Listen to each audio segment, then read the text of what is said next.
함께 기도하겠습니다. 사랑의 하나님 감사합니다. 오늘도 저희들 주님 앞에 나아옵니다. 우리 마음에 있는 모든 것을 주께 내어드리는 시간 되게 하시고 주님 안에서 평안을 누리는 시간 되게 하여 주시옵소서. 우리 마음속에 복잡한 마음, 근심과 걱정들이 있다면 이 시간 모든 것들 다 비워내게 하시고 우리들의 마음에 예수의 사랑과 예수의 화평으로 채우는 시간이 되게 하여 주시옵소서. 주님의 말씀에 저희들 귀 기울이길 원합니다. 그 귀 기울여 들은 말씀을 믿고 그 말씀을 순종하기를 원합니다.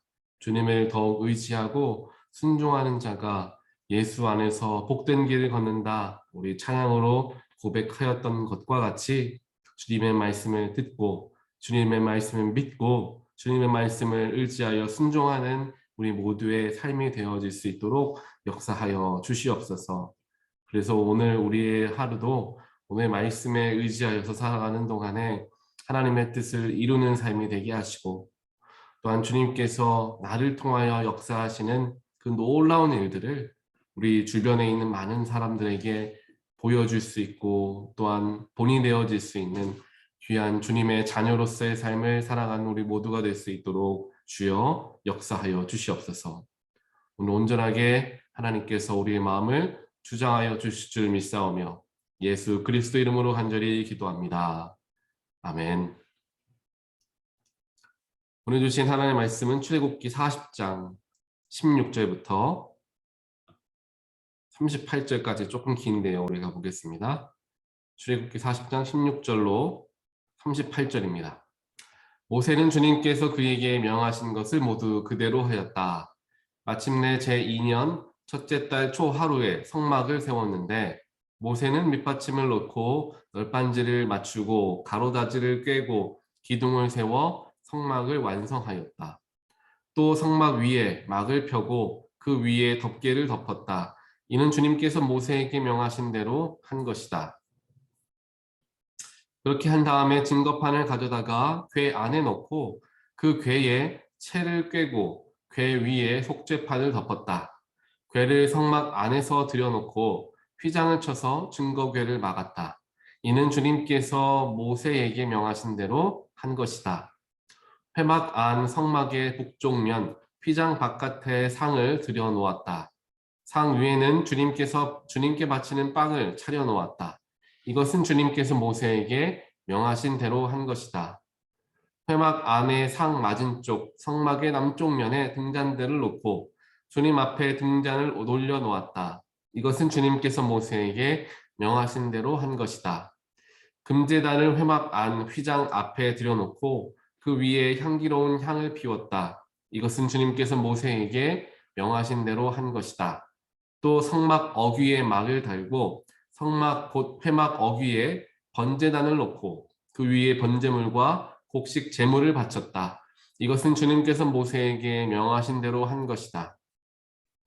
회막과 제단 사이에 물두멍을 놓고 거기에 씻을 물을 채웠다. 모세와 아론과 아론의 아들들이 그 물로 손과 발을 씻었는데 회막에 들어갈 때와 단에 가까이 갈 때에 그렇게 씻었다. 이것은 주님께서 모세에게 명하신 대로 한 것이다. 울타리를 만들어서 성막과 제단을 둘러싸고 동쪽 울타리에다가 낸 정문에는 막을 달아 가렸다. 이렇게 모세는 모든 일을 다 마쳤다. 그때의 구름이 회막을 덮고 주님의 영광이 성막에 가득 찼다. 모세는 회막에 구름이 머물고 주님의 영광이 성막에 가득 찼으므로 거기에 들어갈 수가 없었다. 이스라엘 자손은 구름이 성막에서 거치면 진을 거두어 가지고 떠났다. 그러나 구름이 거치지 않으면 거칠 때까지 떠나지 않았다. 그들이 길을 가는 동안에 낮에는 주님의 구름이 성막 위에 있고 밤에는 구름 가운데 불이 있어서 이스라엘 온 자손의 눈앞을 밝혀 주었다. 아멘. 오늘 우리가 보는 출애굽기 40장 말씀은 이제 성막을 완성하는 내용의 말씀이 기록이 되어 있습니다. 오늘 우리가 함께 읽기 시작했던 16절부터 보니까 모세는 주님께서 그에게 명하신 모든 것을 그대로 하였다라는 말로 이제 시작을 합니다. 성막을 만드는데 그렇게 하나님의 말씀대로 다 했다라는 것이죠. 그리고 마침내 제 2년째, 즉 출애굽을 한 지 2년째 첫째 달 초하루에 성막을 세웠다라고 이야기를 하고 있습니다. 그들에게 하나님께서 이 첫째 달 초하루에 성막을 세우도록 하셨는데요. 이 첫째 달은 그들에게 첫째 달이기 때문에 우리로서는 7월을 의미합니다. 7월 초하루가 유대인들에게는 1월 1일이 되게 되는데요. 1월 1일에 성막을 세웠다라는 것을 이제 보게 되는 거죠. 성막은 하나님께 예배할 수 있는 제사하는 것이 바로 성막입니다. 한 해의 시작을 예배를 드릴 수 있는 곳을 만들면서 또 예배를 드리면서 시작했던 이스라엘 백성들의 모습을 보게 되고 하나님의 뜻을 발견할 수가 있습니다. 또 우리가 느헤미야 성경 공부에서도 보았던 것처럼 보신 분들은 같이 들으신 분들은 아시겠지만 어제 그런 말씀을 함께 보았습니다. 느헤미야가 이제 모든 성벽 건축을 다 마치고 나서 온 유대 백성들이 모여서 하나님께 이제 예배했다. 성막을 이제 초막을 만들어 초막절도 지켰다. 뭐 여러 가지가 이야기를 하고 있지만 그 중에서 가장 먼저 했던 것이 성전을 지키는 사람들을 또 성전을 예배를 드릴 수 있는 사람들을 세운 일. 그것이 바로 이제 초하루에 일어나게 되었다라는 것을 함께 보았습니다. 그만큼 1년의 시작을 하나님께 예배로서 시작하는 것이 굉장히 중요하다라는 것이 이스라엘 백성들의 마음속에 항상 있었습니다. 이 마음이 바로 우리에게도 동일하게 있어야 하는 마음이 될 것입니다. 우리가 한 해를 시작함에 있어서 또 오늘처럼 하루를 시작함에 있어서 또 우리가 어떠한 것을 계획하고 우리가 마음을 다짐하는 그 첫 시간에 하나님께 예배하는 것이 굉장히 중요하다는 것을 성경에서는 여러 곳에서 이야기를 하고 있습니다. 첫 것을 드리는 것도 마찬가지의 의미가 될 것입니다. 즉 처음의 시간과 처음의 마음을 하나님께 올려드린다라는 것은 하나님께서 나의 나중에 모든 것들을 함께 받으시기를 원합니다. 이 모든 것의 주인은 이끄시는 분은 하나님이십니다. 라는 그런 귀한 고백이 담겨져 있는 것이 되기 때문입니다. 그렇기 때문에 우리는 무엇을 시작하던 하루와 일주일이 시작하는 것은 주일이겠죠. 또 한 해를 시작하는 것, 그 모든 것들을 하나님과 함께 할 수 있어야 하고요. 어떠한 큰 일을 시작하기 전에는 항상 하나님께 예배함으로써 우리가 시작하는 것이 중요합니다. 그래서 여러 가정들은 이제 무슨 큰 일을 시작하기 전에 목사님을 집으로 모셔다가 예배를 드려주십사 부탁을 하고 시작하는 분들도 많이들 계십니다. 이와 같이 하나님께 예배로서 시작한다는 것은 하나님께 나의 모든 계획과 모든 앞날을 맡기는 것을 의미합니다. 그런 면에서 우리 모두는 오늘 하루를 하나님께 맡기면서 시작한 하나님의 믿음의 사람들임을 우리는 알 수가 있다는 것이죠. 그 믿음의 사람들에게 하나님께서는 오늘 살아가는데 꼭 필요한 말씀을 허락하여 주십니다. 그 말씀이 무엇이냐? 바로 오늘 말씀을 쭉 읽으면서 여러 가지 성막이 어떻게 이제 만들어졌는지 어떻게 놓는지가 다 이야기를 하고 있는데요. 그 중에서 아마 귀에 들리셨던 분들도 계셨겠지만 반복되어지는 말들이 있습니다. 그 말은 이는 주님께서 모세에게 명하신 대로 한 것이다. 이것이 굉장히 많이 기록이 되어 있습니다. 주님께서 여호와께서 명하신 대로 다 했다라는 말이 출애굽기 40장에 보면은 17번이나 나오고 있습니다. 즉 그만큼 하나님께서 명령하신 그대로 다 행했다라는 것을 이제 강조하고 있다라는 거죠. 무엇을 하나를 만들었던 것을 올려놓으면서 다 그 말을 붙였다라는 것입니다. 즉 하나님께서 바라시고 원하시는 뜻을 이루는 것이 예배의 목적이었다라는 것을 우리가 분명하게 알 수 있고 또한 더 나아가서 우리의 삶이 예배가 되어야 한다라는 예수 그리스도의 말씀에 의지하여서 우리의 삶이 즉 하나님께서 기뻐하시고 하나님께서 명하신 대로 이루어지는 것이 중요하다라는 것입니다. 이것은 무엇을 의미합니까? 순종을 의미한다라는 것이죠. 순종을 의미한다. 그래서 오늘 우리가 함께 시작하면서 불렀던 찬양도 하나님을 의지하고 순종하는 자를 주가 기쁘게 여기시고 은혜 풍성하게 내려주시며 그것이 바로 기쁨이며 기쁨의 삶이 된다라는 찬양의 고백을 우리가 함께 드렸던 것입니다. 성경을 보게 되면 사무엘상 특별하게 15장 말씀을 보면은 이제 사울과 사무엘에 대한 이야기가 나오고 있습니다. 하나님께서 분명하게 사울에게 명령하시기를 전쟁이 끝난 후에 그 전쟁에서 남아있는 모든 생명체는 다 멸하라 분명하게 사울에게 명령하셨습니다.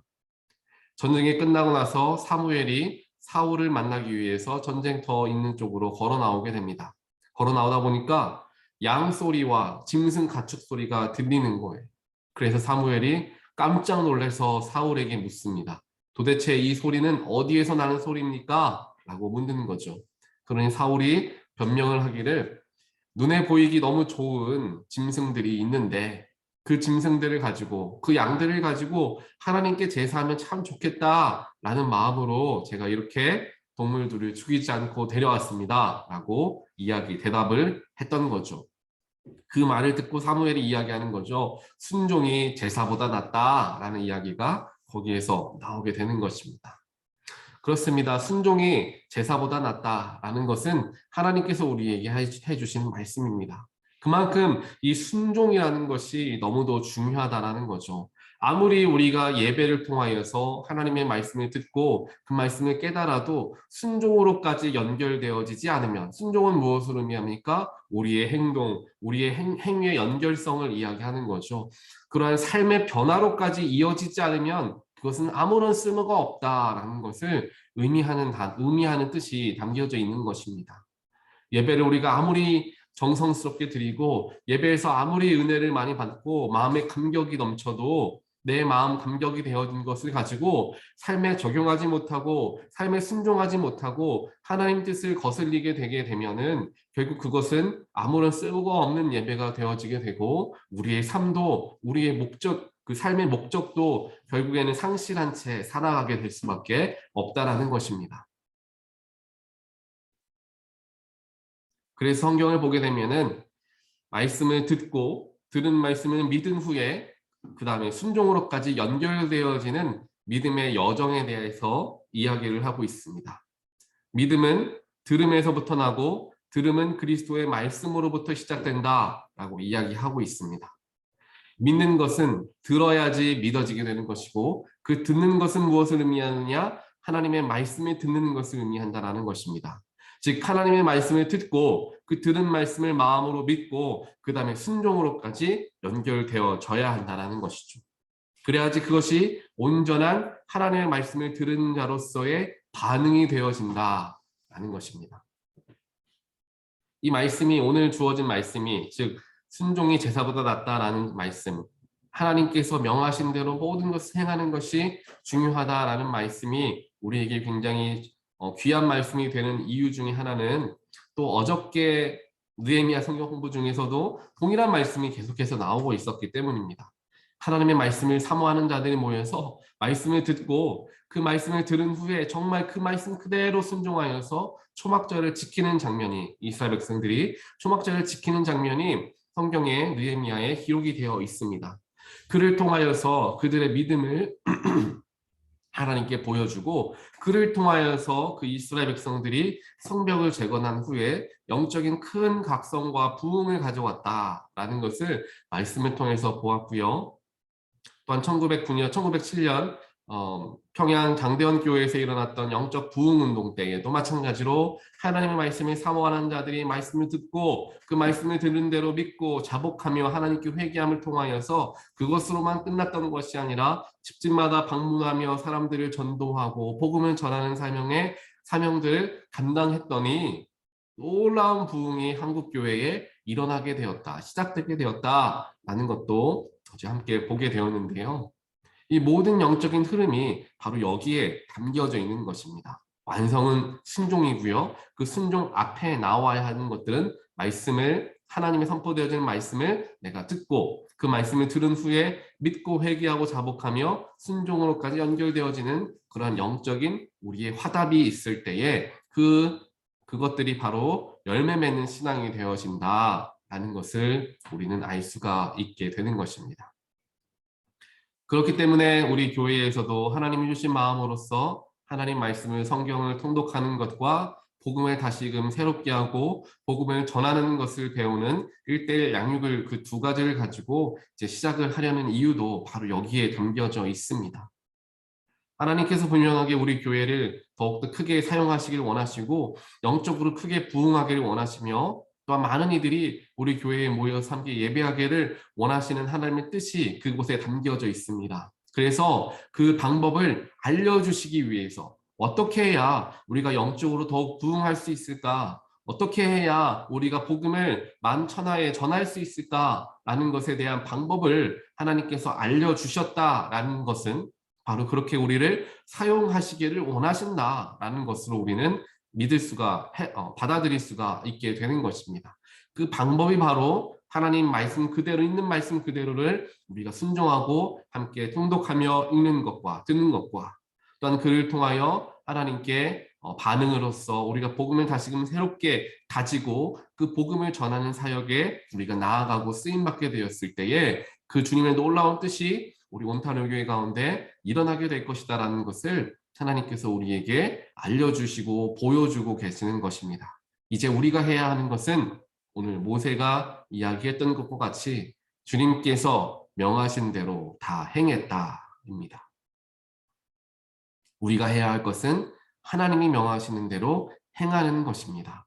그것이 무엇이라고 하였죠? 참된 기쁨이 된다라고 말씀하셨습니다. 이 재밌는 게 오늘 찬양에서도 의지하고 순종하는 길이 예수 안에 참된 기쁨이 된다라고 우리에게 이야기를 찬양으로서 고백했는데요. 제가 느헤미야 작가 자꾸 이야기를 하게 되는데 느헤미야에서도 마찬가지예요. 그들이 하나님의 말씀을 듣고 그 말씀대로 순종하여서 초막을 짓고 절기를 지킵니다. 정말 순종해서. 그러니까 그들의 마음속에 기쁨이 넘치는 거예요. 하나님 말씀에 순종하니까 이렇게 기쁠 수가 있었나? 우리가 왜 아직까지 이런 기쁨을 누리지 못했나? 서로 잔치를 벌이며 하나님께 기뻐하는 내용의 말씀이 기록이 되어 있습니다. 즉 하나님께 순종하는 자는 마음의 기쁨이 넘치게 되어진다는 사실입니다. 순종은 힘든 일이 될 수도 있습니다. 내 마음을 바꾸어야 하는 부분들도 분명히 있을 것입니다. 내 생각을 변화시켜야 하고 내 원수를 용서해야 하는 여러 가지 순종의 모습들, 내 시간을 써야 하고 내 물질을 사용해야 하며 내 열정을 쏟아야 하는 그런 순종의 자리를 우리가 피하지 않고 마음에 받은 그대로 내가 지켜 행할 때에 세상 그 무엇과도 비교할 수 없을 만큼 큰 기쁨을 하나님께서 우리에게 허락하여 주신다라는 것입니다. 우리의 일상에서도 하나님은 어떻게 행하라 분명히 말씀하시고 또한 그것을 순종하길 원하십니다. 하지만 우리가 전체적인 큰 그림으로서 하나님의 명령에 순종하는 가장 큰 순종은 무엇이냐? 바로 내가 받은 복음을 전하는 것을 의미합니다. 내가 받은 복음을 남들에게 전하는 것, 즉 온 열방에 예수 그리스도의 복음을 선포하는 것, 그것이 예수께서 우리를 제자 삼아 주신 가장 큰 목적이고 그것을 명령해 주셨습니다. 그게 우리가 지켜야 할 가장 최대의 과업이 되는 것이죠. 그것을 지켰을 때, 즉 복음을 전하였을 때, 복음을 전하고 죽어가던 생명이 살아나고 정말 믿지 않는 자들이 교회에 나와서 주님께 예배드리는 일들이 넘쳐나게 될 때 우리의 삶에, 우리의 영혼에 무엇과도 비교할 수 없는 가장 큰 기쁨이 주어진다는 것은 정말 성경에 나와 있는 진리가 됩니다. 말씀에 순종하는 것이 우리에게 가장 큰 기쁨이 되는 것이고 말씀에 순종하는 것이 결국에 우리의 사명을 완수하게 되는 것입니다. 요즘 목회 칼럼을 통하여서도 예수님께서 십자가상에서 7번의 말씀을 전하신 것을 하나씩 보고 있습니다. 그 중에서 우리가 이제 이번 주에 보게 될 제5원에서는 예수께서 목마르셨다, 내가 목마르다라고 말씀을 하시는 장면이 기록이 되어 있습니다. 이 목마름이라는 단어에 담겨져 있는 것은 육체적인 목마름이라는 뜻도 담겨져 있지만 영적인 목마름을 의미하고 있습니다. 이 영적인 목마름은 예수의 영혼이 목마르다라는 것이 아니라 정말 하나님께서 예수님께 허락하여 주신 그 십자가의 사명을 감당하고자 또한 그 감당함을 통하여서 죽어가는 모든 인간들이 구원받게 되는 그 소명을 완수하기를 갈망하는 그 갈증, 그 목마름을 의미한다라는 것입니다. 영적으로는. 즉 예수님께서는 하나님이 허락하여 주신 단 하나의 소명을 완수하고자 모든 것을 쏟아내신 분이셨습니다. 그리고 그 모든 것을 쏟아내시고 모든 것을 완수하시고 순종으로 완성하시고 영광스러운 부활의 기쁨에 참여하시게 되었던 것입니다. 하나님께 순종함을 통하여 부활의 기쁨을 누리게 되었던 예수님께서 오늘 우리를 부르시고 계시는 것입니다. 주님께서 명하신 대로 다 행하였다라는 고백이 우리의 입술에서 항상 넘쳐나게 되기를 간절히 소원하고 우리 온타rio 교회 안에 항상 그 말들이 넘쳐나길 원합니다. 하나님께서 우리 교회를 향하여 명하신 대로 우리 교회는 다 행했습니다. 주님 받아주시옵소서. 하나님께 영광 돌릴 수 있는 우리 온 교회 공동체 되어지기를 주님의 이름으로 다시 한번 축원합니다. 오늘 이 말씀을 기억하면서 하나님의 명령에 순종한다라는 것은 결국 말씀을 들어야 하고 들은 말씀을 믿어야 하며 믿은 마음을 가지고 순종해야 한다. 그 앞에 있는 것들을 생각해 보시면서 순종을 하기 힘들다면 나는 지금 무엇을 해야 하는가? 순종할 게 무엇인지는 지금 알고는 있는가를 살펴보기 위해서라도 우리는 말씀 앞에 나아가야 하고 말씀을 들어야 하고 그 들은 말씀을 믿는 소화하는 과정, 회개하고 자복하는 과정을 통하여 순종으로 연결하게 될 때 그것이 진정한 기쁨으로 우리에게 다가오게 되는 줄 믿습니다. 오늘 하루 이 말씀을 기억하시면서 하나님께 더욱 순종할 수 있는 믿음과 또한 우리의 마음을 허락하여 달라고 기도하며 나아가는 저와 여러분 되시기를 주님의 이름으로 간절히 축원드립니다. 함께 기도하겠습니다. 사랑의 하나님 감사합니다. 오늘 말씀을 통하여서 순종하는 것이 제사보다 낫다라고 말씀을 하셨고 그 순종을 이루기 위하여서는 우리가 먼저 무엇을 순종해야 하는가 하나님의 말씀을 들어야 하고 그 들은 말씀을 마음으로써 영으로써 소화하며 내가 그 말씀을 믿고 내 속에 있는 모든 죄악을 자복하며 나아갈 때 순종이 연결되어지게 되어지는 것을 말씀을 통하여서 다시 한번 보고 배우게 되었습니다. 그렇게 순종으로까지 연결되어지는 삶, 삶의 변화로까지 연결되어지는 말씀, 그 말씀이 살아있는 삶, 그 삶이 우리에게 가장 기쁜 삶이 되는 것이고 그 삶이 바로 하나님께서 우리에게 허락하신 소명을 감당하는 완수하는 삶이 되는 줄 믿습니다. 하나님 우리에게 개개인에게 주시는 하나님의 명령이 있으십니다. 또한 우리 교회를 향한 하나님의 명령이 있으십니다. 명령을 주신다는 것은 힘들게 그 명령을 지켜라가 아니라 그 명령을 지킴을 통하여서 더 놀라운 영적 부흥을 이루고 그 속에서 기쁨을 누려라 라는 하나님의 뜻인 줄 저희들 믿습니다. 순종의 길까지 걸어가는 길 비록 어렵고 힘든 길일 수 있지만 그 순종을 완수하는 그때에 주어지는 영적인 기쁨과 영적인 부흥과 다시금 불타오르는 나의 영성과 나의 삶에 가득 차는 기쁨이 우리 가운데 온전하게 임하게 될 줄 저희들 바라보고 그 순종의 길로 주님과 함께 나아가고 공동체가 서로 손을 잡고 한 마음이 되어서 나아갈 수 있는 그러한 결단함과 그러한 추진력을 우리 온타rio 교회 가운데 허락하여 주시고 우리 한 사람 한 사람의 마음속에 주님 그 성령의 불을 불어 넣어 주시어서 다시금 가슴이 뛰게 하시고 주님을 사모하게 하시고 말씀을 사모하게 하시고 말씀을 듣고자 정말 구름대같이 몰려드는 자들이 우리 교회에 넘칠 수 있도록 주여 축복하여 주시옵소서. 오늘 하루도 주님께서 이러한 뜨거운 마음을 허락하여 주시며 하루를 이끌어 가실 줄 믿사오며 그 주님을 순종하며 나아가는 우리가 되기를 간절히 소원하오며 이 모든 말씀 예수 그리스도 이름으로 간절히 기도드리옵나이다. 아멘.